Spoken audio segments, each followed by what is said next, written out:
पावनेभ्यो वैष्णवेभ्यो नमः। थैंक यू सो मच हैग्रेस प्रेम पद्मा प्रिय माता जी। आप हमेशा इतना प्यार एंड रिस्पेक्ट एंड केयर देते हैं। आप अच्छे इसलिए आपको सब अच्छे लगते हैं। बाकी आप सभी के आशीर्वाद की मुझे हमेशा जरूरत थी है और रहेगी कि प्रभुपाद के मिशन में एक निमित्त बन सके। और यहाँ पे मैं आपको कुछ देने नहीं, आप लोगों से कुछ लेने ही आती हूँ। जैसे हम बताते हैं ना कि everything is auspicious in Krishna consciousness. मतलब ये इत्र की तरह है, अगर हम किसी को देने भी जाते हैं ना तो पहले अपना हाथ महकता है। तो आप सबको देने नहीं, मैं आपसे कुछ लेने ही आती हूँ। Thank you so much. और बोलते हैं ना कि अब जिम्मेदारियां और बढ़ जाती हैं, तो आप सब आशीर्वाद दीजिए कि मैं थोड़ा बहुत अपनी क्षमता के अनुसार कर सकूं। कृपा तो आप सबकी, भगवान की, प्रभुपाद की, महाराज की रहेगी। Thank you so much. तो शैल वी स्टार्ट विथ कीर्तन।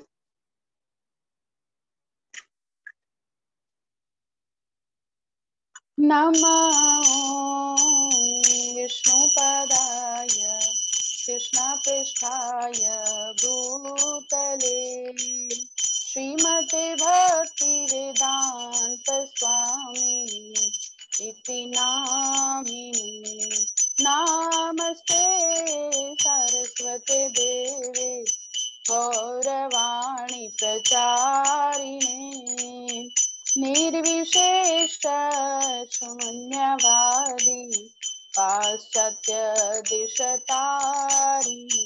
जय श्री कृष्ण चैतन्य प्रभु नित्यानंद श्री अद्वैत गदाधर श्रीवासादि गौर भक्तवृंद। हरे कृष्णा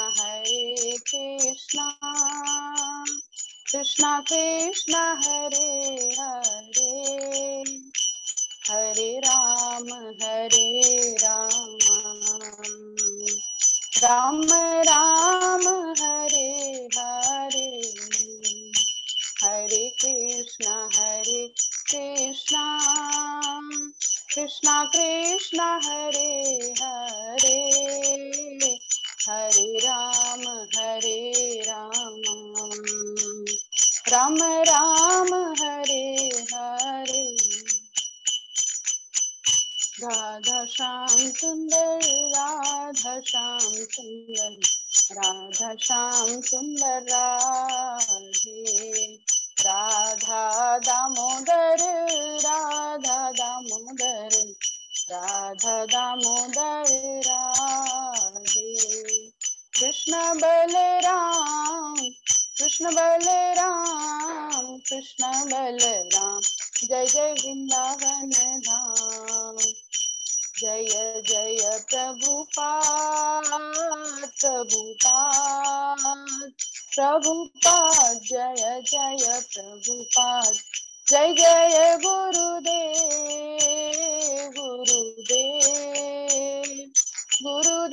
जय जय गुरुदेव। निताई गौर प्रेमानंदे हरि हरि बोल। मंगलाचरण करेंगे। ओम ज्ञानतिमिरन्धस्य ज्ञानाञ्जनशलाकया चक्षुरुन्मीलितं येन तस्मै श्रीगुरवे नमः। श्रीचैतन्यमनोभीष्टं स्थापितं येन भूतले स्वयं रूपः कदा मह्यं ददाति स्वपदान्तिकं। वन्देऽहं श्रीगुरो श्रीयुतपदकमलं श्रीगुरून् वैष्णवांश्च श्रीरूपां साग्रजातं सहगण रघुनाथान्वितं तं सजीवं साद्वैतं सावधूतं परिजनसहितं कृष्ण चैतन्य देवं श्री राधा कृष्ण पादान् सहगण ललिता श्री विशाखान्वितांश्च। नमः ओं विष्णुपादाय कृष्ण पृष्ठाय भूतले श्रीमते भक्ति वेदांत स्वामिनिति नामिने। नमस्ते सारस्वते देवे गौरवाणी प्रचारिणे निर्विशेष शून्यवादी पाश्चात्य देशतारिणे। वंशाकल्पतरुभ्यश्च कृपा सिन्धुभ्य एव च पतितानां पावनेभ्यो वैष्णवेभ्यो नमो नमः। नमो महावदान्याय कृष्ण प्रेम प्रदायते कृष्णाय कृष्ण चैतन्य नामने गौरत्विषे नमः। हे कृष्ण करुणा सिंधो दीनबंधो जगतपते गोपेश गोपिकाकांत राधाकांत नमोस्तुते। तप्त कांचन गौरांगी श्री राधे वृंदावनेश्वरी वृषभानुसुते देवी प्रणमामि हरिप्रिये नीलाचल निवासाय नित्याय परमात्मने बलभद्र सुभद्राभ्यां जगन्नाथाय ते नमः। जय श्री कृष्ण चैतन्य प्रभु नित्यानंद श्री अद्वैत गदाधर शिवासादि गौर भक्त वृंद। हरे कृष्णा कृष्णा कृष्णा हरे हरे, हरे राम राम राम हरे हरे। श्री मंगलाचरण की जय। भगवद गीता महात्म्य पढ़ेंगे। अथ श्रीमद् भगवद गीता महात्म्य। गीता शास्त्रमिदं पुण्यं यः पठेत् प्रयतः पुमान् विष्णु पदमवाप्नोति भयशोकादिवर्जितः। गीताध्ययनशीलस्य प्राणायामपरस्य च नैव सन्ति हि पापानि पूर्वजन्मकृतानि च। मलनिर्मोचनं पुंसां जलस्नानं दिने दिने सकृति ताम्बसि स्नानं संसारमलनाशनं। गीता सुगीता कर्तव्या किमन्ये शास्त्रविस्तरे या स्वयं पद्मनाभस्य मुखपद्माद्विनिसृता। भारतामृत सर्वस्वं विष्णुवक्त्राद्विनिसृतं। गीता गंगोदकं पीत्वा पुनर्जन्म न विद्यते। सर्वोपनिषदो गावो दुग्धा गोपालनंदन पार्थो वत्स सुधीर्भोक्ता दुग्धं गीतामृतं महत्। एकं शास्त्रं देवकी पुत्र गीतम् एको देवो देवकी पुत्र एव। एको मंत्रस्तस्य नामानि यानि कर्माप्येकं तस्य देवस्य सेवा। हरे कृष्णा कृष्णा कृष्णा हरे हरे, हरे राम राम राम हरे हरे। बहुत बहुत स्वागत आप सभी का। बहुत अच्छा लग रहा है इस परिवार को वापस से मिलके। रेति देवदासी, हिज ग्रेस अमित प्रभु जी, गोपाल गोविंद साहब, वशिष्ठ प्रभु जी, स्तुति जोलापरा, सभी से मिलके बहुत बहुत अच्छा लग रहा है। सभी का स्वागत और धन्यवाद आने के लिए, अपना इतना कीमती समय देने के लिए। तो शैल वी स्टार्ट क्लास माता जी? हरे कृष्णा माता जी। हरे कृष्णा प्रभु जी, how are you? I am doing good माता जी, आप बताएं आप कैसी हैं? आप सबको मिलके और बढ़िया है। सबसे पहले तो गुरु आपको गौरांग बहुत कृपा बहुत थी बहुत बहुत जी। बधाई हो। आपको इनिशिएशन मिल गया है, आपको नया नाम मिल गया है, तो बहुत बहुत बधाई हो माता थैंक जी। You, thank you so much. Yes माता आशीर्वाद चाहिए आप सभी के। जी, तो आशीर्वाद शुरू भगवान कर का रहे बस। हैं हम लोग यस माता जी। जी। गुरु गौरांग कृपा से हम 4th चैप्टर पर पहुंच चुके हैं। सच में ये मेथड बहुत ही फास्ट, फ्रेंडली एंड समझ में आने वाला है। हम 3rd चैप्टर तक कर चुके हैं और अब हम पहुंच चुके हैं 4th चैप्टर में। कभी क्विक रिवीजन भी लेंगे जो भी हमारा पीछे हो चुका।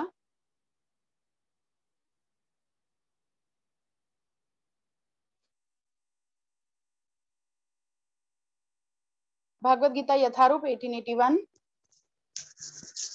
अध्याय 4 दिव्य ज्ञान। 42 श्लोका का चैप्टर है दिव्य ज्ञान। 5 ब्रेकडाउन है इसके। 1 से 10 श्लोका, 11 से 15, 16 से 24 श्लोकों का ब्रेकडाउन और 25 से 33 एंड 34 टू 42। 1 से 10 श्लोकों का ब्रेकडाउन का नाम है श्री कृष्ण के विषय में दिव्य ज्ञान। 11 से 15 श्लोक जो है 5 श्लोकों का ब्रेकडाउन, वो है कृष्ण सभी पथों के लक्ष्य एवं वर्णाश्रम के सृष्टिकर्ता। 16 से 24 जो 9 श्लोकों का ब्रेकडाउन है, उसमें वापिस से कर्मयोग बताया जाएगा। आप नोटिस करेंगे 3rd चैप्टर का तो नाम ही कर्मयोग था और 5th चैप्टर भी कर्मयोग के ऊपर भी ही है और 18 चैप्टर में भी कंक्लूजन पूरा कर्मयोग के ऊपर ही आता है। अर्थात कर्म से हम बंधे हैं और किस चेतना, किस कॉन्शियसनेस के साथ वही कर्म करके हम इस भौतिक जगत से छूटकर आध्यात्मिक जगत में प्रवेश कर पाएंगे, उसके ऊपर ही पूरी भगवत गीता है। अर्थात कर्म नहीं चेंज करना है। कर्म करते समय जो कॉन्शियसनेस है, जो चेतना है, जो कर्ता भाव है, उसको चेंज करना है, हमको दास्य भाव लाना है। ये है भगवत गीता का एसेंस। 9 श्लोकों का नेक्स्ट ब्रेकडाउन 25 से लेकर 33 श्लोक का यज्ञ के द्वारा दिव्य ज्ञान प्राप्त होता है। बहुत सुंदर ब्रेकडाउन है। फर्स्ट टाइम शायद बहुत लोग सुनेंगे कि यज्ञ किसको बोलते हैं, सेक्रीफाइस। उसके ऊपर बहुत डिटेलिंग नॉलेज है ये 9 श्लोका के अंदर। 34 टू 42 जो 9 श्लोकों का लास्ट ब्रेकडाउन है, उसका नाम है दिव्य ज्ञान का सार, यानी कि जितने भी यज्ञ और सब कुछ है उसका एसेंस क्या है, तो दिव्य ज्ञान का सार है लास्ट ब्रेकडाउन। तो ये टोटल 5 ब्रेकडाउन का चैप्टर है। बहुत सुंदर चैप्टर। अध्याय 4, अध्याय 3 में श्री कृष्ण व्याख्या करते हैं कि काम वासना ज्ञान को ढक देता है। और अज्ञानता हमें बंधित कर देता है। वे दिव्य ज्ञान प्राप्ति के लिए कर्मयोग की अनुशंसा करते हैं। इस प्रकार वे अर्जुन को ज्ञान की सहायता से अंतर्ज्ञाता होने का आग्रह करने के पश्चात अब व्याख्यान करते हैं कि यह ज्ञान क्या है, इसे कैसे ग्रहण किया जाता है।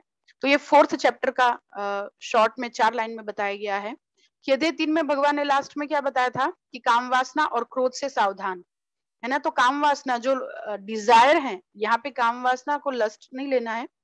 काम वासना यानी किसी भी प्रकार की जो डिजायर है वो हमारे नॉलेज को ढक देता है और अज्ञानता हमें बंधित कर देता है। जब नॉलेज ढक गई मतलब कि हम इग्नोरेंस में चले गए, हम अज्ञानता में चले गए, यही हमको इस भौतिक जगत से बांधता है। तो जब हम भगवान ने जैसे अर्जुन जी ने बोला था कि क्या मैं कर्म छोड़ दूं, भगवान ने एक लाइन बोला कि तुम दिव्य ज्ञान से युक्त होकर कर्म करो। नेक्स्ट लाइन है, वे दिव्य ज्ञान प्राप्ति के लिए कर्म योग की अनुशंसा करते हैं, यानी कि वर्क विथ फुल नॉलेज। ज्ञान प्राप्त करके तुम वर्क करो तो इससे क्या होगा, तुम्हारा बंधन कट जाएगा। तो अब ये कौन सा दिव्य ज्ञान है, किस विषय में ज्ञान है, उसकी पूरी बात हो रही है। और फर्स्ट जो ब्रेकडाउन 1 से 10 श्लोका का वो है परम प्रभुत्व रूपी श्री कृष्ण ने, यानी कि श्री कृष्ण के विषय में दिव्य ज्ञान। परम प्रभुत्व रूपी श्री कृष्ण ने इस ज्ञान को सर्वप्रथम विवस्वान सूर्यदेव को दिया और अब फिर से अर्जुन को दिया, क्योंकि वे श्री कृष्ण के परम भक्त तथा मित्र हैं। यद्यपि श्री कृष्ण अजन्मा है तथापि वे धर्म संस्थापना के लिए, उनके भक्तों के संरक्षण के लिए तथा असुरों का वध करने के लिए अवतरित होते हैं। जो कोई इस ज्ञान को समझता है वह कृष्ण प्रेम प्राप्त करेगा एवं मरणोपरांत परम धाम को जाएगा। देखिए 5 लाइन में पूरा 10 श्लोकों को एक्सप्लेन कर दिया कि भगवत गीता के ज्ञान सबसे पहले भगवान ने सूर्यदेव को दिया, उसके बाद अर्जुन को दिया और उनका क्या क्वालिफिकेशन था, उनको क्यों दिया, क्योंकि वो भक्त और मित्र हैं। और भगवान श्री कृष्ण अपने बारे में बताते कि मैं अजन्मा हूं, मैं धर्म संस्थापना के लिए जाओ छू धर्म संस्थापना के लिए और क्यों वो अवतरित होते हैं उसका कारण बताते हैं। और जो इस ज्ञान को जन्म कर्म च मे दिव्यम एवं योवेति तत्वतः, यानी कि जो मेरे जन्म और कर्म को जानता है वो कभी भी इस जगत में लौटकर नहीं आता। बस इतना है 1 से 10 श्लोका में। और ये आगे का है जो हम आगे के लिए करेंगे। अभी आप लोगों की और क्लियर अंडरस्टैंडिंग के लिए इंग्लिश में भी हम शेयर करते हैं। Transcendental knowledge 1 to 10 shloka, transcendental knowledge about Lord Krishna, 10 verses का breakdown. Next breakdown is of 5 verses. Krishna is the goal of all paths and creator of Varnashram. 9 श्लोकों का breakdown 16 to 24 कर्म yoga and sacrifices lead to transcendental knowledge. 9 verses breakdown 25 to 33 verse number. Next breakdown is of 9 verses, verse number 34 to 42. That is last breakdown of the chapter, summary of transcendental knowledge. Now chapter 4, transcendental knowledge, connection between chapter 3 and chapter 4. Very important portion है ये वाला कि दोनों chapter के बीच में connection क्या है। In chapter 3, Krishna explained that lust covers knowledge and that ignorance binds us to the material world. ये वही जो बताया हिंदी में हमने पहले, वही यहाँ पे इंग्लिश में है कि 3rd चैप्टर में भगवान ने बताया कि काम वासना जो है वो हमको अज्ञानता की ओर लेकर जाती है और वही अज्ञानता हमको मटेरियल वर्ल्ड से बांधती है। ड्यूटीफुल डिटैच्ड वर्क और karma yoga is the means given to attain transcendental knowledge. Chapter 3 thus glorifies transcendental knowledge as, यानी कि चैप्टर 3 ने 3 तरीके से ट्रांसेंडेंटल नॉलेज दिव्य ज्ञान को ग्लोरीफाई किया। Being able to elevate us from sakam karma yoga to निष्काम कर्म योगा। दिव्य ज्ञान जो है वो हमको सकाम कर्म से निष्काम कर्म की ओर लेके जाती है और निष्काम कर्म ही हमको इस जगत से छुटकारा दिलाएगा। Being able to award our intelligence the strength to overcome all lust desires. देखिए डिजायर्स हम सभी के मन में होती है, हम सभी इम्प्योर है, तभी तो हम अभी भी भौतिक जगत में रह रहे हैं। लेकिन वो हमको वो इंटेलिजेंस, वो बुद्धि देगा कि हम अपनी लस्टी डिजायर्स को ओवरकम कर पाएंगे। जो भगवत गीता में हमने एग्जाम्पल सुना था कि जैसे स्नेक्स का पॉइजन अंदर रहता है, लेकिन मदारी के पास भी जो स्नेक होता है उसका पॉइजन का थैली उसने निकाल दिया होता है। यानी कि हमारे पास भी मतलब भक्तों के पास भी सेंसिस होती है, बट वो पॉइजन लेस सेंसिस होती है, यानी कि वो उनको फेवर करेगी भक्ति में, उसका अनफेवर नहीं करेगी। 3rd one is having the power to purify our consciousness from passion to goodness, यानी कि रजोगुण और तमोगुण से हमको सत्वगुण तक ले जाने में ये दिव्य ज्ञान मदद करता है। Now chapter 4 emphasizes on what is transcendental knowledge and how it is received. अब जो चैप्टर 4 है, क्योंकि अब तक भगवान ने बताया थर्ड चैप्टर में कि काम वासना हमको अज्ञानता की ओर ले जाती है और यही अज्ञानता हमको मटेरियल वर्ल्ड से बांधती है। तो दिव्य ज्ञान से युक्त होकर कर्म करने से हम कर्म के बंधन से छूटते हैं, अर्थात हम भौतिक जगत से निकल सकते हैं। तो ये दिव्य ज्ञान क्या है और उसको कैसे प्राप्त किया जाता है, इसके विषय में भगवान बताएंगे। Also BG 3.30 mentions that to perform the highest level of karma yoga, surrendering all works to Krishna, one must know who Krishna is. Chapter 4 provides this knowledge. 3.30 में हमने देखा था कि भगवान बताते हैं कि सभी उसका जो सोर्स है, जो गोल है, वो मैं हूँ, कृष्णा है। तो कृष्णा कौन है ये जानना पड़ेगा। जैसे प्रभुपाद हमेशा बोलते थे, एक एग्जाम्पल देते थे कि अगर मैं आपको बोलूं कि लव बॉब, बॉब से प्यार करो, तो आपका फर्स्ट क्वेश्चन क्या होगा, हु इज बॉब, बॉब कौन है। अगर जैसे रुक्मणी माता ने भगवान कृष्ण के विषय में बहुत सुना था तो उनको सुनते सुनते ही प्यार हो गया था।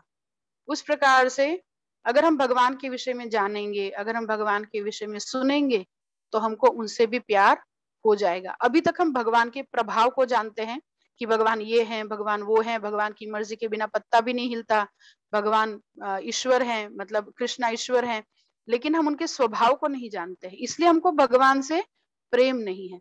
अगर हम भगवान के स्वभाव को जान जाएंगे तो हमको उनसे प्यार हो जाएगा।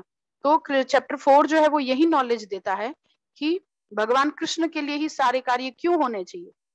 और आगे भी हमने डिस्कस किया था कि भगवत गीता हर क्यों का जवाब देती है ताकि हम चीजों को फॉलो कर सके। विम्सिकली या अंधश्रद्धा से युक्त होकर हमको कोई कार्य नहीं करता, क्यों करना है, क्या करना है, वो सब भगवान बता रहे हैं, तो हमको उसको फॉलो करने में आसानी रहती है। अमित प्रभु, अगर मैं स्पीड में जाऊं तो मुझे आप स्टॉप कर सकते हैं। श्योर माता जी। कुछ भी आपको अनकंफर्ट लगे, मतलब कुछ भी, आप मुझे बीच में रोक सकते हैं। बिल्कुल माता जी। चैप्टर 4, जो चैप्टर 4 का हमने हिंदी किया था उसी का यहाँ पे इंग्लिश है। एक तो हिंदी इंग्लिश दोनों करने से आप जिसमें कंफर्टेबल हो कोई भी उसको आप ग्रास्प कर सकते हो, और दूसरा 2 बार सुनने से थोड़ा कंफर्म भी हो जाता है। Chapter 4. In Chapter 3, Krishna explained that lust covers knowledge and that ignorance binds us. He recommended Karma Yoga for attaining transcendental knowledge. Thus, after urging Arjuna to be transcendental with the help of knowledge, he now explains what that knowledge is and how it is received. First breakdown 1 to 10 shloka transcendental knowledge about Krishna as the supreme authority. आप समझ गए ये breakdown system को कि ये title है और जो 4-5 लाइंस में होता है वो 10 श्लोकों का सार है कि 10 श्लोकों में क्या क्या आने वाला है। As the supreme authority, Krishna spoke this knowledge earlier to Vivaswan and now again to Arjuna because he is Krishna's devotee and friend. Although Krishna is unborn, he appears to re-establish religion, to protect his devotees, and to kill the demoniac. Anyone who understands this knowledge will attain love for Krishna and go back to Godhead at the end of this life. तो ये था हमारा breakdown, और अभी हम एक श्लोका करेंगे, 1 से 10 श्लोकों के बीच में रिसाइट करेंगे और उसके बाद हम 1 से 10 श्लोकों का के ऊपर चर्चा करेंगे। जगत गुरु श्रील प्रभुपाद की जय।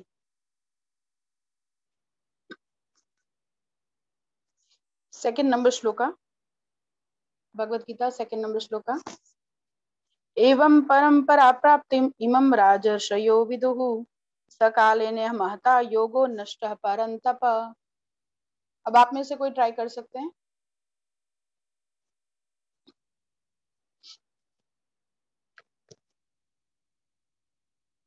फोर 4.2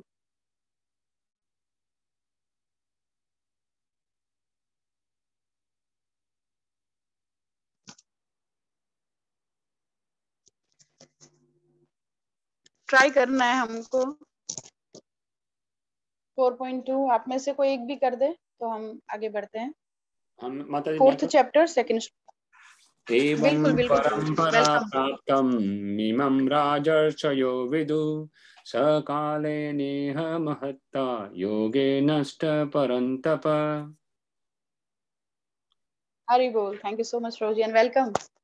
और कोई ट्राई करना चाहेंगे? Okay no issue. या हम माता जी, स्टार्ट कर रहे हैं। Can I try? यस प्रभु। 4.2 राइट? जी। एवं परंपरा प्राप्तिम राजर्षयो विदुः, सह काल नेह महता योगो नष्ट है परम तप। हरि बोल। थैंक यू सो मच प्रभु जी। तो हम शुरू कर रहे हैं गुरु गौरांग कृपा से। प्रभुपाद की जय। Transcendental knowledge about Lord Krishna, अध्याय 4, दिव्य ज्ञान। श्री भगवान उवाच। भगवान श्री कृष्ण ने कहा, मैंने इस अमर योग विद्या का उपदेश सूर्यदेव विवस्वान को दिया, और विवस्वान ने मनुष्यों के पिता मनु को उपदेश दिया, और मनु ने इसका उपदेश इक्ष्वाकु को दिया। देखिए, हम सब इस भौतिक जगत के जीव हैं। बहुत काइंड का नॉलेज है ना, साइंस का नॉलेज है, मैथ्स का नॉलेज है, जियोग्राफी का नॉलेज है, लेकिन कौन सा ऐसा नॉलेज है जो सबसे ज्यादा इंपॉर्टेंट है, कि जिसके बिना हम अधूरे हैं। देखिए, अगर हम साइंस नहीं जानते हैं तो इट्स ओके, जानते तो अच्छा था, बट नहीं जानते तो कोई नुकसान नहीं है। मैथ्स हमारी बहुत अच्छी है, बहुत अच्छी बात है, बट अगर नहीं जानते तो कोई इतना बड़ा नुकसान नहीं है। You can keep CA for your factory, है ना। बट सबसे बड़ा नॉलेज है how to get out of this material world.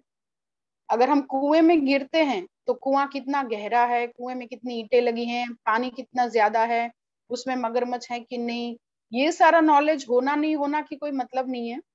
ये नॉलेज होना जरूरी है कि इस कुएं से बाहर कैसे निकला जाए।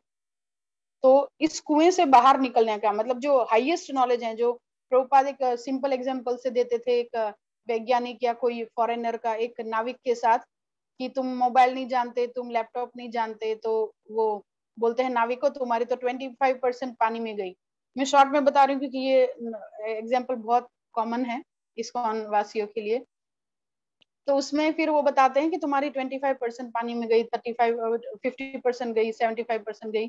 बट जब वेदर फोरकास्टिंग डिपार्टमेंट ये ऑनर करता है कि तूफान आने वाला है, तो नाविक उनको पूछता है कि बाबू आपको तैरना आता है? बोलते नहीं, तैरना तो नहीं आता। बोलते आपकी तो 100% पानी में गई। तो उस प्रकार से हम सभी को और कोई नॉलेज होनी हो, how to get out of this world, अगर ये नॉलेज है तो हमारे पास एक्चुअल नॉलेज है।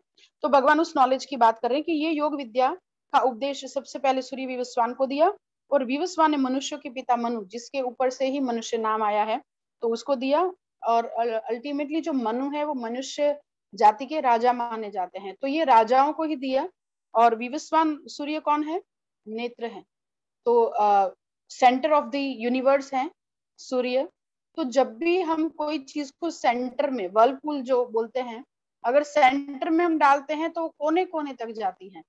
तो सूर्य विवस्वान को देने का मतलब क्या है, या बड़े राजाओं को या बड़े लोगों को ये नॉलेज देने का अर्थ क्या है? क्योंकि जब बड़े लोगों के पास अच्छी चीज आती है तो वो ज्यादा से ज्यादा उसको स्प्रेड करते हैं। तो इस प्रकार से उन्होंने इसलिए मनु को और सूर्य विवस्वान को दिया, और मनु ने इसका उपदेश इक्ष्वाकु को दिया। तात्पर्य में श्री प्रभुपाद कहते हैं, महाभारत का जो शांति पर्व का प्रभुपाद ने श्लोक लिया है, उसके तात्पर्य के नीचे वाला हम पैराग्राफ पढ़ रहे हैं। इस समय कलयुग के केवल 5000 वर्ष व्यतीत हुए हैं, जबकि इसकी पूर्णायु 4,32,000 वर्ष है।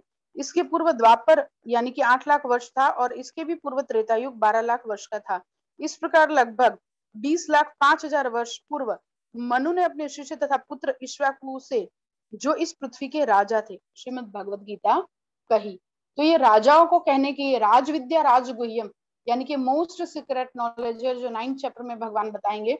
और ये राजाओं की विद्या है, राजाओं के पास अल्टीमेट चीजें होती हैं, और ये राज विद्या है, सभी विद्याओं का राजा है, क्योंकि इसी से सभी विद्या आती है। और यही एक मेन विद्या है जो सबको पता होनी चाहिए। और जो लास्ट पैराग्राफ है उसमें नीचे से 12वीं या 15वीं लाइन हो सकती है। सूर्यदेव विवस्वान को इसलिए गीता सुनाई गई क्योंकि वह क्षत्रिय था, और उन समस्त क्षत्रियों का जनक है जो सूर्यवंशी है। सूर्यवंशी राजाओं की ये जनक है, यानी कि ओरिजिन है। जब ओरिजिन में कोई चीज डाली जाती है तो वो जन सामान्य तक भी पहुंचती है।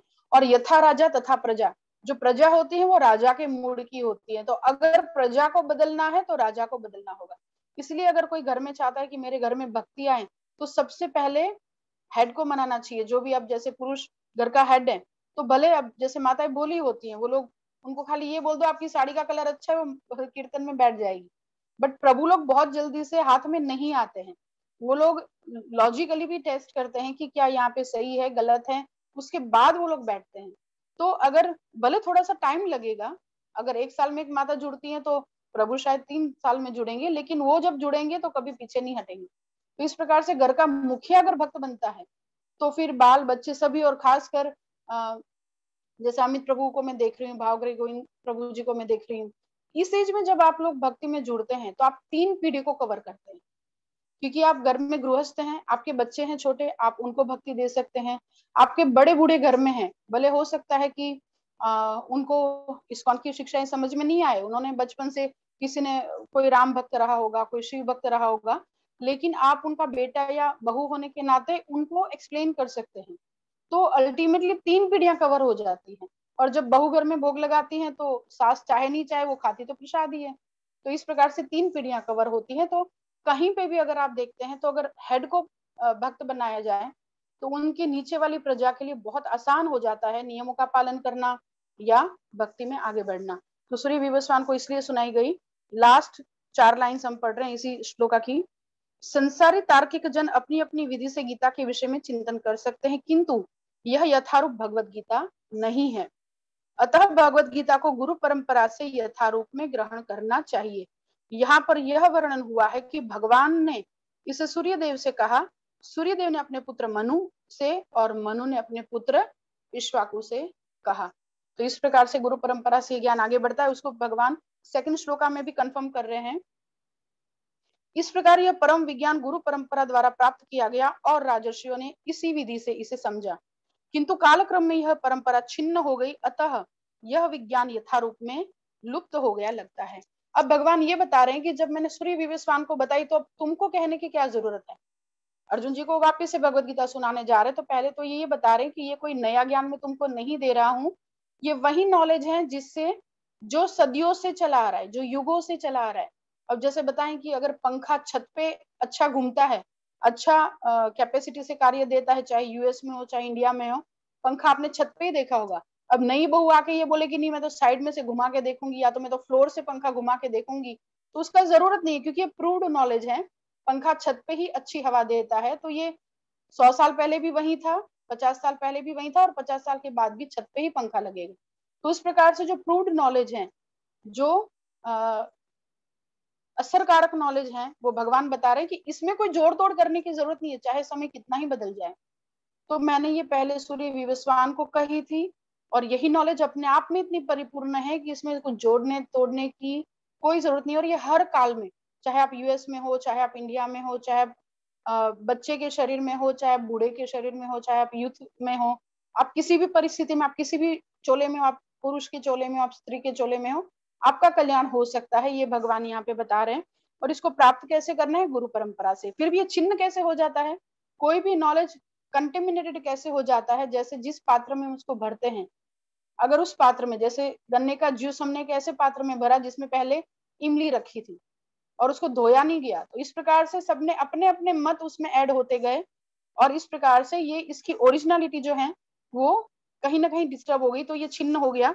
सबने अपने अपने मत ऐड किए, तो कालक्रम में यह परंपरा छिन्न हो गई। अतः यह विज्ञान, विज्ञान बोलते हैं प्रूव्ड नॉलेज को। एक होता है ज्ञान, कोरा नॉलेज, एक होता है विज्ञान जो प्रूव्ड होता है। विज्ञान में आप देखते हैं कि एक्सपेरिमेंट्स किए जाते हैं ना, तो ये एक्सपेरिमेंटेड नॉलेज है, मतलब इसको ये विथ प्रूफ है। तो ये विज्ञान लुप्त हो गया लगता है। तात्पर्य में प्रभुपाद लिखते हैं, 7वीं लाइन हो सकती है, 5000 वर्ष पूर्व भगवान ने स्वयं देखा कि गुरु परंपरा टूट चुकी है, अतः उन्होंने घोषित किया कि गीता का उद्देश्य नष्ट हो चुका है। तो अब उन्होंने किसको चुना? अर्जुन जी को। और अभी नेक्स्ट 3rd श्लोका में ये बता रहे हैं कि अर्जुन जी को क्यों चुना। आज मेरे द्वारा यह प्राचीन योग यानी कि परमेश्वर के साथ अपने संबंध का विज्ञान तुमसे कहा जा रहा है, क्योंकि तुम मेरे भक्त तथा मित्र हो, अतः तुम इस विज्ञान के दिव्य रहस्य को समझ सकते हो। तो यहाँ पे भगवान जो है वो क्वालिफिकेशंस बता रहे हैं कि हमको कैसे भगवत गीता समझ में आएगी, या हम कैसे, हमको भी भगवान भगवत गीता दे सकते हैं अगर तो हम भगवान के भक्त और मित्र बनते हैं तो ये दो क्वालिफिकेशन है, अतः तुम इस विज्ञान के दिव्य रहस्य को समझ सकते हो। तात्पर्य में प्रभुपाद बहुत सुंदर लाइन कह रहे हैं फर्स्ट लाइन में, मनुष्यों की दो श्रेणियां है, भक्त तथा असुर। जैसे कई लोग बोलते हैं ना कि भले मैं कृष्ण का भक्त नहीं हूँ लेकिन मैं पाप नहीं करता हूँ, लेकिन प्रभुपाद बोलते हैं तुम दो ही उसमें रह सकते हो, या तो तुम माया की सेवा कर रहे हो या तो तुम कृष्ण की सेवा कर रहे हो। अगर तो तुम कृष्ण की सेवा नहीं कर रहे हो दैट मीन्स ऑटोमेटिकली तुम माया की सेवा कर रहे हो, और अगर तुम माया की सेवा नहीं कर रहे हो दैट मीन्स ऑटोमेटिकली तुम कृष्ण की सेवा कर रहे हो। तीसरा कोई कैटेगरी है ही नहीं। तो भक्त तथा असुर, असुर कौन है? जो हम बचपन से टीवी सीरियलों में देखते आए, सिंग वाले, बहुत ब्लैकिश कॉम्प्लेक्शन होता है, डरावने होते हैं, ऐसा नहीं है। असुर बहुत सुंदर भी होते हैं, जिन्होंने भागवतम और भगवत गीता पढ़ी है, बहुत सुंदर। कभी कभी वो मनचाहा रूप भी ले सकते हैं, जैसे पुतना, पुतना कितनी बड़ी माता लक्ष्मी का स्वरूप बन के आई थी, लेकिन वो थी राक्षस। तो असुर सिंह वाले नहीं होते हैं। असुर वो हैं जो भगवान विष्णु को भगवान नहीं मानता और उनकी टीचिंग्स को जीवन में नहीं उतारता। भगवान ने अर्जुन को इस विद्या का पात्र इसलिए चुना क्योंकि वह उनका भक्त था। तो अभी तक भगवान ने फर्स्ट श्लोका में बताया कि ये बहुत ही इंपॉर्टेंट नॉलेज है जो मैं राजाओं को देता हूँ, और अब मैं पहले भी दे चुका हूँ लेकिन मैं वापिस से देने जा रहा हूँ। क्यों? क्योंकि ये परंपरा नष्ट हो चुकी है। और तुमको क्यों दे रहा हूँ? किसी और को क्यों नहीं चुना? क्योंकि तुम मेरे भक्त और मित्र हो। फिर अर्जुन जी उनको क्वेश्चन करते हैं, क्योंकि बहुत इंपॉर्टेंट बात कहने जा रहे हैं भगवान, लेकिन उसको काउंटर करते हैं अर्जुन जी, वो हम सबके भले के लिए। वो क्या कर रहे हैं? 4 नंबर श्लोका। अच्छा 9:26 यहाँ पे हो चुकी है, जैसे मेरा 8:30 to 9:30 का हर बार रहता है यहाँ पे इंडियन टाइमिंग से, बट आज 9 बजे शुरू हुआ है, तो कब तक चलाना है? माता जी जब तक आपको कंफर्टेबल रहे अमित तब तक। प्रभु। हरे कृष्णा माता जी, आपको जब भी जितना कंफर्टेबल रहे आप तब तक क्लास ले सकते हैं। मैं मानती हूँ आज मेरा गलती हो गया, तो एक्चुअली जो भी सबके, आपको, हाँ आप सभी से पूछ लेते हैं। आप लोगों को अगर बताना है तो आप अनम्यूट करके बता सकते हैं कि क्लास हम 15 मिनट और खींच सकते हैं या आप लोगों। हाँ माता जी खींच लो, टाइम नहीं बिगाड़ना है, रखो, कंटिन्यू करो। Okay 15 minutes more, right? हम मेरे यहाँ पे 9:45 पे क्लोज करेंगे। और आप सॉरी फील मत करिए प्रिय पद्मा माता जी, वो मुझसे भी हो सकता था, किसी से भी हो सकता था। We are a family. Okay, तो 4 नंबर श्लोका में अर्जुन जी क्वेश्चन कर रहे हैं। अर्जुन ने कहा, सूर्यदेव विवस्वान आपसे पहले हो चुके हैं, ज्येष्ठ हैं, तो फिर मैं कैसे समझूं कि प्रारंभ में भी आपने उन्हें इस विद्या का उपदेश दिया था। भगवान ने जो चीज बोलना शुरू किया, वो बहुत सारे असुर, यहाँ पे तात्पर्य में प्रभुपाद ने अगले श्लोका में बोला कि 2 प्रकार के लोग होते हैं, भक्त और असुर, है ना। अच्छी चीज में से भी, मतलब असुरों के पास ना सारी सॉल्यूशंस के भी प्रॉब्लम खड़े होते हैं। तो इस प्रकार से उन्होंने बोला कि जो असुर मानसिकता वाले हैं वो कभी ये नहीं बात को मानेंगे कि आप और मैं तो एक ही एज के हैं, ठीक है, हम फ्रेंड्स हैं, हम कजिन्स हैं, तो मैं कैसे मान लूं कि आपने ये ज्ञान पहले दिया था। देखिए यहाँ पे फर्स्ट लाइन से ही तात्पर्य में प्रभुपाद बता रहे हैं, जब अर्जुन भगवान का माना हुआ भक्त है तो फिर उसे कृष्ण के वचनों पर विश्वास क्यों नहीं हो रहा था? तथ्य यह है कि अर्जुन यह जिज्ञासा अपने लिए नहीं कर रहा है, अपितु यह जिज्ञासा उन सबों के लिए है जो भगवान में विश्वास नहीं करते, अथवा उन असुरों के लिए है जिन्हें यह विचार पसंद नहीं है कि भगवान इतने महान है और इतने वर्ष पहले वो सूर्य को बता चुके हैं। तो ये 2 लोगों के लिए हैं जो विश्वास नहीं करते इन सब चीजों पे, उनको प्रूफ देने के लिए है, और दूसरे उन असुरों के लिए हैं जिनको ये विचार ही पसंद नहीं है कि भगवान श्री कृष्ण इतने महान है। बीच में कहीं पे लिखा है, मतलब नीचे से मतलब 4 नंबर श्लोका के तात्पर्य में नीचे से 10वीं लाइन है, कृष्ण द्वारा की गई ऐसी व्याख्याएं असुरों को भले ही विचित्र लगे क्योंकि वे अपने ही दृष्टिकोण से कृष्ण का अध्ययन करते हैं, किंतु जो भक्त हैं वे साक्षात कृष्ण द्वारा उच्चरित वचनों का हृदय से स्वागत करते हैं। एक दिन बहुत सुंदर हमारे एक सीनियर ने क्लास में प्रश्न किया था कि ऐसा क्या कारण था कि जो वो लोग मतलब गोकुलवासी हैं, उन्होंने इंद्र की पूजा को बंद करके भगवान कृष्ण की बात मान के गोवर्धन की पूजा किया था। क्या रीजन था? तो ऑडियंस को पूछा गया, तो ऑडियंस ने अपने अपने मन से बहुत सारे रीजंस बताए, बट कोई ये एक्चुअल रीजन नहीं बता पाया कि इतना छोटा सा बालक जो बहुत छोटा है, जो लॉजिकली कुछ समझा भी नहीं सकता, उसकी बात सबने क्यों मानी कि हमको जो इतने सालों से, इतना पीढ़ियों से जो रीति रिवाज चला आ रहा था कि हमको गोवर्धन की पूजा हमको इंद्र की पूजा करनी, क्योंकि वो हमको बारिश देते हैं। उनका पूजा करना लॉजिकल था कि वो बारिश के देवता है, हमारी खेती उन पर निर्भर है, तो हमको इंद्र की पूजा करनी चाहिए। लेकिन कृष्ण भगवान ने जो बताया कि इंद्र की पूजा बंद करो और गोवर्धन की करो, तो उसका कारण क्या था कि पूरे गोकुलवासियों ने ये बात को स्वीकार किया। उसका एक ही कारण था कि वो सब कृष्ण को बहुत प्यार करते थे और वो कृष्ण की एक भी बात को टाल नहीं सकते थे। और भक्त कभी भी क्यों, कब, कहाँ, कैसे, ये प्रश्न ही नहीं पूछता। देखिए अभी कार्तिक मास आ रहा है, हम सबको ये कथा पता है कि माता यशोदा जो है वो रस्सियों से भगवान श्री कृष्ण के पेट को बांधने की कोशिश कर रही है। कितनी रस्सियां हम कथा में सुनते हैं कि पूरे गांव की गायों की रस्सियां आ गई, जिसके घर में जितनी रस्सियां थी सारी आ गई, लेकिन कृष्ण बंधने में नहीं आ रही। ये लीला शुरू होती है सुबह ब्रह्म मुहूर्त से, लेकिन संध्या हो जाती है, कृष्ण के पीछे भाग भाग के उसको बांधने का प्रयत्न करते। लेकिन कभी भी ये ऑडियंस के मन में ये प्रश्न आता है कि ये सारी रस्सियां गई किधर। जब इतनी हम कथा सुनाते हैं तो ऑडियंस के मन में जरूर प्रश्न आता है, कहीं ना कहीं पूछ ही लेता है माता जी फिर वो रस्सियां जा कहाँ रही थी। लेकिन आपने कहीं पे भी किसी कथा में नहीं सुना होगा कि माता यशोदा को ये प्रश्न हुआ कि ये इतनी रस्सियां, छोटा सा बच्चा जो मेरे जूड़े में लगी रेशम की डोर, माता ने पहले वही निकाली थी, उनके बालों में वो रेशम की डोर रखी थी, उसी से छोटी सी कमर थी कृष्ण की, वो बंधी जा सकती थी, बट वो नहीं जो बालों के जूड़े से की रस्सी से बन सकता है, वो कृष्ण पूरे गांव की रस्सियां ले ली, लेकिन क्यों नहीं बन पा रहा। ये प्रश्न यशोदा मैया के मन में नहीं आया। वो तो एक गांव की भूली भाली ग्वालिन थी। तो इस प्रकार से जो असुर है वो अपने दृष्टिकोण से कृष्ण के शब्दों को इवेल्युएट करेंगे, बट जो भक्त हैं वो हृदय से स्वागत करते हैं कृष्ण के हर वचन का। तो अर्जुन जी ने तो स्वागत किया है, बट वो उन असुरों के लिए हैं जो कृष्ण की सत्ता को नहीं जानते हैं। लास्ट 4 लाइंस इसी तात्पर्य की। अर्जुन की कोटि के श्री कृष्ण भक्त को कभी भी कृष्ण के विषय के दिव्य स्वरूप के विषय में कोई भ्रम नहीं हो सकता। अर्जुन द्वारा भगवान के समक्ष ऐसा प्रश्न उपस्थित करने का उद्देश्य उन व्यक्ति की नास्तिकतावादी प्रवृत्ति को चुनौती देना था जो कृष्ण को भौतिक प्रकृति के गुणों के अधीन एक सामान्य व्यक्ति मानते हैं। नेक्स्ट है अर्जुन के प्रश्न के उत्तर में अपना अवतार रहस्य प्रकट करने के लिए भगवान सबसे पहले अपनी और अर्जुन का जो डिफरेंस है उसको बताते हैं। 5 नंबर श्लोका में श्री भगवान ने कहा, तुम्हारे तथा मेरे अनेकानेक जन्म हो चुके हैं, मुझे तो उन सब का स्मरण है, किंतु हे परंतप तुम्हें उसका स्मरण नहीं रह सकता है।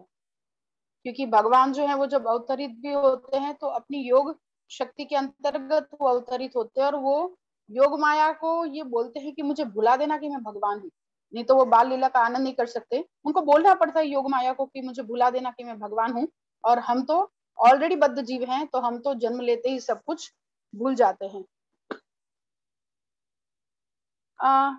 ब्रह्म संहिता वाला जो श्लोका है उसके नीचे वाले पैराग्राफ में 4th लाइन में प्रभुपाद लिखते हैं 5 नंबर श्लोका के तात्पर्य में, अर्जुन जैसे भक्त कृष्ण के नित्य सखा है, और जब भी भगवान अवतरित होते हैं तो उनके पार्षद भक्त भी विभिन्न रूपों में उनकी सेवा करने के लिए साथ साथ अवतार लेते हैं। अर्जुन ऐसा ही भक्त है, और इस श्लोक में पता चलता है कि लाखों वर्ष पूर्व जब भगवान कृष्ण ने भगवत गीता का प्रवचन सूर्यदेव विवस्वान से किया था, तो उस समय अर्जुन भी किसी मित्र रूप भिन्न रूप में उपस्थित था, लेकिन वो जीव की भूमिका अदा कर रहे हैं तो वो भूल जाते हैं, भगवान भूलते नहीं हैं। आगे 7-8 लाइन छोड़ के प्रभुपाद लिखते हैं, भगवान का नित्य संगी निश्चित रूप से मुक्त पुरुष होता है, किंतु वह भगवान के तुल्य नहीं होता। आई रिपीट, भगवान का नित्य संगी निश्चित रूप से मुक्त पुरुष होता है, किंतु वह भगवान के तुल्य नहीं होता। आगे जो इसी पैराग्राफ में लास्ट में नीचे से 10वीं लाइन हो सकती है, यहाँ पर हमें यह भी देखने को मिलता है कि शरीर परिवर्तन के साथ साथ जीवात्मा सब कुछ भूल जाता है, किंतु कृष्ण सब स्मरण रखते हैं, क्योंकि वे अपने सच्चिदानंद शरीर को बदलते नहीं है। हमारा आत्मा अलग है, शरीर अलग है, और भगवान का तो आत्मा और शरीर एक ही है, तो बदलना तो कुछ है ही नहीं। वो अवतरित होते हैं और तिरोभाव हो जाते हैं, मतलब यहाँ से निकल जाते हैं। हमारी मृत्यु होती है, भगवान की मृत्यु नहीं होती है। तो उनको कुछ, हमारा इस शरीर के साथ सब कुछ चला जाता है, बट भगवान का क्योंकि शरीर परिवर्तन ही नहीं है तो वो उनको याद रहता है। वे अद्वैत है, जिसका अर्थ है कि उनके शरीर तथा उनकी आत्मा में कोई अंतर नहीं है। 6 नंबर श्लोका, यद्यपि मैं अजन्मा तथा अविनाशी हूँ और यद्यपि मैं समस्त जीवों का स्वामी हूँ, तो भी प्रत्येक युग में मैं अपने आदि दिव्य रूप में प्रकट होता हूँ। तात्पर्य में प्रभुपाद जी लिखते हैं 6 नंबर श्लोका के 15वीं लाइन हो सकती है, किंतु भगवान ऐसा नहीं करते। जब भी वे प्रकट होते तो अपनी अंतरंगा शक्ति से वे अपने उसी आद्य शरीर में प्रकट होते हैं। हम अपना शरीर नहीं चॉइस कर सकते हैं, हम पुरुष बनना चाहते हैं कि स्त्री, हम यूएस में पैदा होना चाहते हैं कि हम इंडिया में कि रशिया में पैदा होना चाहते हैं, हमको अपने कर्मों के अधीन मिलता है, लेकिन भगवान अपनी चॉइस के अधीन आते हैं। और जितनी भी लीलाएं करते हैं वो योग माया का आश्रय लेके करते हैं कि मुझे ये भुला देना कि मैं भगवान हूँ। एक एनालॉजी है इसी के बीच में, तात्पर्य के भगवान का आविर्भाव और तिरोभाव होना सूर्य के उदय तथा अस्त के समान है, जो हमारे सामने से घूमता हुआ हमारी दृष्टि से ओझल हो जाता है। जब सूर्य हमारी दृष्टि से ओझल रहता है तो हम सोचते हैं कि सूर्य अस्त हो गया है, और जब वह हमारे समक्ष होता है तो हम सोचते हैं कि वह क्षितिज में है। असल में वो हमेशा क्षितिज में रहता है एक सूर्य, लेकिन हमारी आंखों से ओझल होते ही हमको लगता है कि वो चला गया। उस प्रकार भगवान हमेशा हर रूप में विद्यमान होते हैं, लेकिन क्योंकि हमारी आंखों से ओझल हो जाते हैं, वो तिरोभाव हो जाते हैं, तो हमको लगता है कि भगवान नहीं है। 7 नंबर श्लोका, अब जो है भगवान अपने अवतार का रहस्य प्रकट कर रहे हैं। तो यहाँ पे 2 बातों को भगवान बता रहे हैं। दिव्य ज्ञान, एक तो देने वाला अल्टीमेट है, और जो ज्ञान दे रहे हैं वो भी अल्टीमेट है। तो ज्ञान के विषय में भगवान ने बताया, अब खुद के विषय में भी भगवान बताते हैं। यहाँ पे मुझे एक बात याद आ रही है कि एक भक्त बोलते हैं कि भगवान बहुत अभिमानी है। क्यों अभिमानी है? बोलते हैं मेरा भक्त बनो, मुझे प्रणाम करो, मेरे धाम को आओ, मैं तुम्हारा पिता हूँ। तो मैं बहुत कर दी भगवान ने। भगवान अभिमानी है। तो वो भी बहुत सयाने भक्त थे जिन्होंने रिप्लाई दिया। तो बोलते कि अच्छा ये घर किसका है? बोलते मेरा है। बोलते पत्नी किसकी है? बोलते मेरी है। बोलते बच्चे किसके? बोलते मेरे हैं। बोलते गाड़ी किसकी? बोलते मेरी है। ये फ्रिज, रेफ्रिजरेटर, ये कबर्ड, ये सब किसका है? बोलते ये सब कुछ मेरा है। बोलते ज्यादा मैं नहीं हो गया? तो बोलते मैं कहा, मैं तो सच बोल रहा हूँ ना, क्योंकि ये सब मेरा है तो मैं जवाब दे रहा हूँ आपको। तो बोलते यही तो भगवान कर रहे हैं, वो सच बोल रहे हैं। हमको लग रहा है कि वो अभिमान कर रहे हैं, तो ये हमारी गलती है, बाकी भगवान सच बोल रहे हैं। तो उसी प्रकार से भगवान यहाँ पे देखिए, पहले उस नॉलेज के विषय में बताते हैं वो कितना अल्टीमेट है, और अब बता रहे हैं कि वो कौन है और क्यों अवतरित होते हैं। 7वें नंबर श्लोका में, हे भरतवंशी, जब भी और जहां भी धर्म का पतन होता है और अधर्म की प्रधानता होने लगती है, तब तब मैं अवतार लेता हूँ। आगे 8 नंबर श्लोका में भी वो बताते हैं, भक्तों का उद्धार करने, दुष्टों का विनाश करने तथा धर्म की फिर से स्थापना करने के लिए मैं हर युग में प्रकट होता हूँ। 9 और 10 नंबर श्लोका में भी भगवान बताते हैं कि जो मेरे आविर्भाव तथा कर्मों की दिव्य प्रकृति को जानता है, वह इस शरीर को छोड़ने पर इस भौतिक संसार में पुनः जन्म नहीं लेता, अपितु मेरे धाम को आता है, और इस प्रकार से तुम मेरे प्रति समर्पित हो। ऐसे 10 नंबर श्लोका में वो बताते हैं। यहाँ पे थोड़ा सा एक्सप्लेनेशन है, देखते कितना हो पाता है। 7 नंबर श्लोका, हे भरतवंशी, जब भी और जहां भी धर्म का पतन होता है और अधर्म की प्रधानता होने लगती है, तब तब मैं अवतार लेता हूँ। देखिए, ये तो भगवान अपना एक रिस्पॉन्सिबिलिटी समझ के बता रहे हैं कि मैं अवतार लेता हूँ धर्म की स्थापना के लिए, और नेक्स्ट श्लोका में बताते हैं दुष्टों का विनाश करने के लिए। दुष्टों का विनाश करने के लिए भगवान यहाँ पे बता रहे, लेकिन मेन रीजन है भक्तों को आनंद देने के लिए, क्योंकि भक्तों की रक्षा भी वो अपने धाम में बैठे कर सकते हैं, अभक्तों का संहार भी, यानी दुष्टों का संहार भी अपने धाम में रह के कर सकते हैं। एक रावण को मारने के लिए भगवान को पूरा लंका में जाने के लिए वानरों की मदद लेके वो बनाना पड़े, पुल बनाना पड़े, ऐसी कोई आवश्यकता नहीं थी। वो परमात्मा के रूप में रावण के हृदय से निकल जाए, बस उतना ही करना था भगवान ने। तो ये सब जो रीजन बता रहे हो भगवान ऑल रीजंस बताना चाहते इसलिए बता रहे, बाकी मेन रीजन है भक्तों को आनंद देने के लिए, और खास तो अपने धाम की एडवर्टाइजमेंट करने के लिए कि तुम यहाँ पे क्यों तड़प रहे हो, जबकि तुम्हारा पिता मैं हूँ, तुम्हारा घर ये है, तो तुम यहाँ पे क्यों परेशान हो रहे हो, तुम घर वापिस चलो। तो ये 2 रीजन से भगवान आते हैं, और यहाँ पे थोड़ा सा डीप एक्सप्लेनेशन है जो नेक्स्ट क्लास में करें तो बेस्ट रहेगा, क्योंकि इसमें पूरा कैसे कलयुग की एंट्री हुई और कैसे भगवान बुद्ध अवतार के रूप में क्यों आते हैं, फिर शंकराचार्य जी के रूप में वो क्यों आते हैं, क्यों अधूरा नॉलेज देते हैं, और सिख धर्म क्या है, और हम उनके कितने आभारी हैं सिख भाई बहनों के। तो ये सब कुछ हम जानेंगे नेक्स्ट क्लास में भगवान ने चाहा तो। और इस प्रकार से हमारा एक ब्रेकडाउन पूरा होगा। और नेक्स्ट ब्रेकडाउन जो है 5 श्लोकों का है, तो मे बी नेक्स्ट क्लास में ये बाकी के श्लोका और 5 श्लोकों का नेक्स्ट ब्रेकडाउन हो जाएगा। Krishna is the goal of all paths and creator of वर्णाश्रम। और आज क्योंकि हमने पूरा ग्लिम्स लिया 4th चैप्टर का, कनेक्शन देखा 3rd and 4th चैप्टर के बीच में, तो थोड़ा सा इतना ही हो पाया। थोड़ा सा क्लास का ड्यूरेशन भी आज कम रहा, but something is better than nothing, तो इट्स ओके। जो भगवान की मर्जी। जगत गुरु श्री प्रभुपाद की जय। किसी का कोई प्रश्न है तो ले सकते हैं, 5 मिनट बाकी हैं क्लोजिंग में। नहीं माता जी, प्रश्न तो नहीं है, पर आपको बधाई देनी है माता जी। कॉन्ग्रेचुलेशंस ऑन योर इनिशिएशन, सच्ची देवी दासी, राइट माता जी? Thank हरि you बोल। so much, Prabhuji. Please bless me. Yes. Please bless me. Sure. माता जी, तो आपका कोई प्लान है अभी उधमपुर जाने का? अभी तो प्रभु जी देखिए कोविड का क्या सिचुएशन, क्योंकि गुरु महाराज अभी अच्छा सा एसोसिएशन देके गए हैं। अच्छा, और आगे अच्छा। वृंदावन में भी मिलेंगे, वो कार्तिक वृंदावन में रहते हैं। कार्तिक में वृंदावन में रहते हैं, ठीक है जी। बाकी हमारा तो हमेशा ही मन रहता है कि उधमपुर चले जाएं।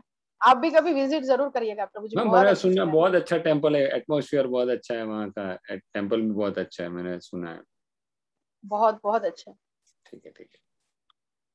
तो thank you so much for your blessings प्रभु जी। गुरु महाराज और की, किसी का कोई प्रश्न, कोई कमेंट?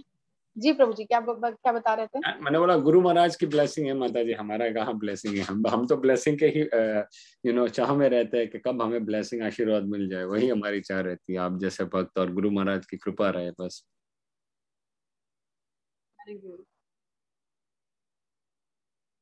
किसी का कोई कमेंट, कोई क्वेश्चन?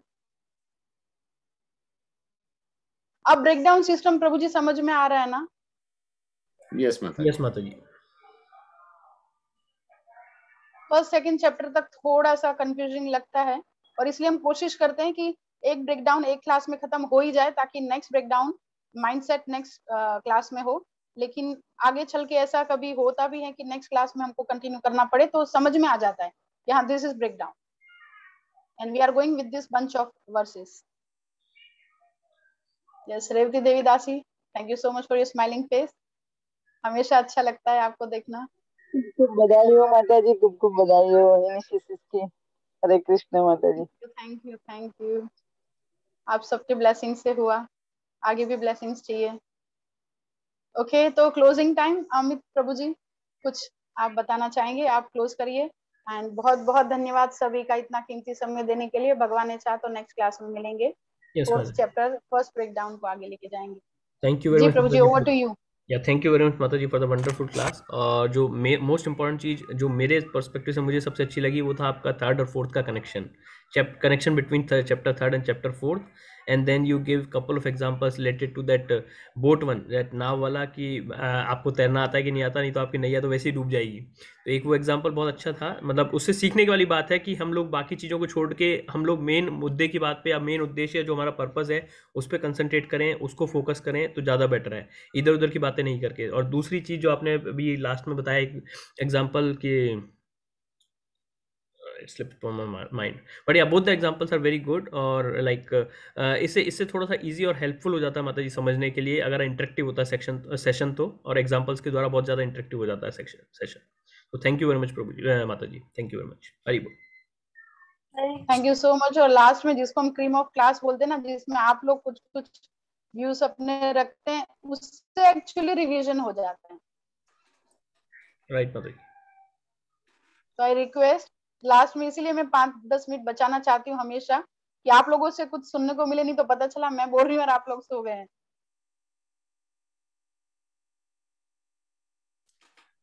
माता जी तो एक अच्छी चीज लगी कि कैसे जो भगवान ने ये दिव्य ज्ञान दिया था वो पहले विवस्वान जी को दिया था बहुत बहुत सालों पहले, 20 लाख समथिंग सालों पहले, और फिर वो धीरे धीरे लुप्त हो रहा था।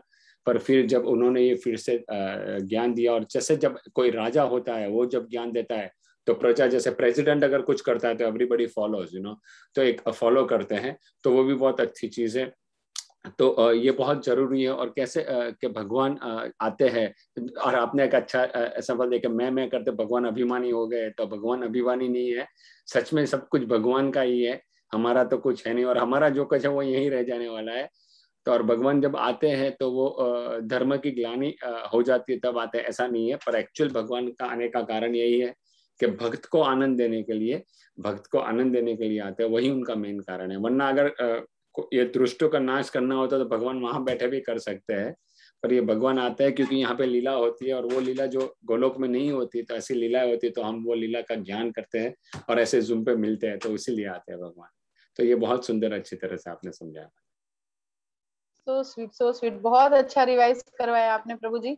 और देखिए ना, भगवान को भगवत गीता कहने के लिए भी आने की जरूरत नहीं। आपको पता है ना वेद कैसे उत्पन्न हुए? भगवान की श्वास से। अरे भगवान का गरुड़ जब पंख हिलाता है तो वेद मंत्र उच्चरित हो जाते हैं। उसका फ्लिपिंग जो साउंड होता है वो भी ऐसे ही इरिटेटिंग नहीं होता है, उसमें से भी वेद के मंत्र निकलते हैं। तो बताइए कि जिनका गरुड़ जब पंख फड़फड़ाए तो उसमें से वेद के मंत्र, ऋग्वेद के और उसकी ऋचाएं निकलती हैं। भगवान श्वास लेते हैं तो 4 वेद उत्पन्न होते हैं। उनको एक भगवत गीता 40 मिनट बोलने के लिए इतना इतना बड़ा अवतार लेना पड़ता है? बिल्कुल नहीं। तो धर्म की स्थापना और ये सब तो सेकेंडरी रीजंस हैं, जो भावगरीब प्रभु जी ने बहुत अच्छे से रिवाइज करवाया कि मेन रीजन तो कुछ और ही है, कि हमको आकर्षित करना, कि हमको जाना है, घर वापस जाना है, back to Godhead. Prabhupada ने कितना सोच समझ के नाम दिया था, चलो वापस घर चले। मतलब जी एक बात अगर आपकी इजाजत तो एक बात कहूँ, चंद्र गोविंद प्रभु कहते हैं, उनकी कथा में मैंने सुनी थी कि जो हम जब आरती और करते हैं ना, तो फिर वो जो घंटी बजाते हैं, तो घंटे में ऑलवेज ऊपर गरुड़ का निशान होता है, और कोई नहीं होता, वाघ नहीं होता या और कोई नहीं होता है। गरुड़ क्यों होता है? कि जब हम घंटी बजाते हैं तो उसमें वेद की ध्वनि आती है और भगवान की स्तुति होती है, इसलिए हम घंटी रखते हैं। तो बहुत अच्छी चीज कहते थे चंद्र गोविंद प्रभु, मैंने सुना है उनकी कथा में। तो जब ये वेद की बात हुई तो मैंने सोचा चलो ये भी मैं कहीं डालूं। हरि बोल, हिज ग्रेस चंद्र गोविंद प्रभु जी की जय। वो बहुत नॉलेजेबल पर्सन है और बहुत हम्बल भी हैं। मेरी दीक्षा में भी वो थे, और बहुत अच्छा मतलब उनका कथा कहने का तरीका, और बहुत अच्छे से हमको बहुत इजीली एग्जांपल्स के साथ। और जिस महाराज के वो शिष्य हैं वो भी समझो, लोग क्या बोलते हैं हिज होलीनेस राधा गोविंद स्वामी महाराज जी के लिए कि प्रभुपाद ने अल्टीमेट शास्त्र तो दे दिए, बट ऐसे शिष्य भी दिए हैं जो उसको उस लेवल से एक्सप्लेन कर देते हैं। नहीं तो शायद हमको भागवतम और भगवत गीता मिलके भी हम समझ नहीं पाते। अगर हिज होलीनेस राधा गोविंद स्वामी महाराज जी जैसे शिष्य नहीं दिए होते प्रभुपाद ने, तो उसको समझना भी हमारे लिए आसान नहीं था। तो कितना कंप्लीट वर्क करके गए प्रभुपाद जी कि इतना अल्टीमेट शास्त्र, मतलब आप सोचिए, एक भगवत गीता में हमने स्टार्टिंग के क्लासेस में शेयर किया था कि कितने सारे ऐसे ऐसे वेदों के भी उन लोगों ने कोटेशन दिए हैं प्रभुपाद ने, जो हमने शायद नाम ही पहली बार सुने हैं। और भागवतम तो मतलब वो जान लिया तो कुछ बाकी नहीं बचता, लेकिन उसको हम अपने लेवल से समझते। अगर महाराज जी नहीं होते, उनको तो महाभागवत कहा जाता है हिज होलीनेस राधा गोविंद स्वामी महाराज जी को, मतलब उनके जैसा भागवतम किसी को कंठस्थ नहीं है। तो उनके शिष्य हैं वो, तो उनका भी हाथ तो है ही उनके ऊपर। तो बहुत अच्छा, मतलब बहुत अच्छा नॉलेज है उनको, बहुत सारी चीजें। जैसे अभी ऐसा प्रभु जी बिल्कुल बीच बीच में शेयर करते रहिए, कहीं पे भी आप लोगों ने अच्छा सुना हो तो एक तो रिवीजन हो जाता है, दूसरा अगर किसी को नहीं पता तो उनको जान में आ जाता है। रिवीजन में बिल्कुल ऐसा नहीं है कि जो मैंने बोला है वहीं आपने रिवाइज करवाना है। जो आप जैसे अभी भावगिरी प्रभु जी ने बहुत अच्छा एडिशन किया, ऐसा आप सबसे रिक्वेस्ट है आप एडिशन भी करते रहिए। Thank you so much. Okay, तो shall we log out? Yes ma'am. वैष्णव प्रणाम। वांछा कल्पतरुभ्यश्च कृपा सिंधुभ्येव च पतितानां पावनेभ्यो वैष्णवेभ्यो नमो नमः। जगत गुरु श्रील प्रभुपाद की जय, वैष्णव वृंद की जय। हरे कृष्णा। जय प्रभुपाद। शचि देवी दासी माता की जय। सभी भक्तों की जय। हरे कृष्णा। हरे कृष्ण। हरे कृष्ण माता जी, हरे कृष्ण। हरे कृष्ण। हरे कृष्ण।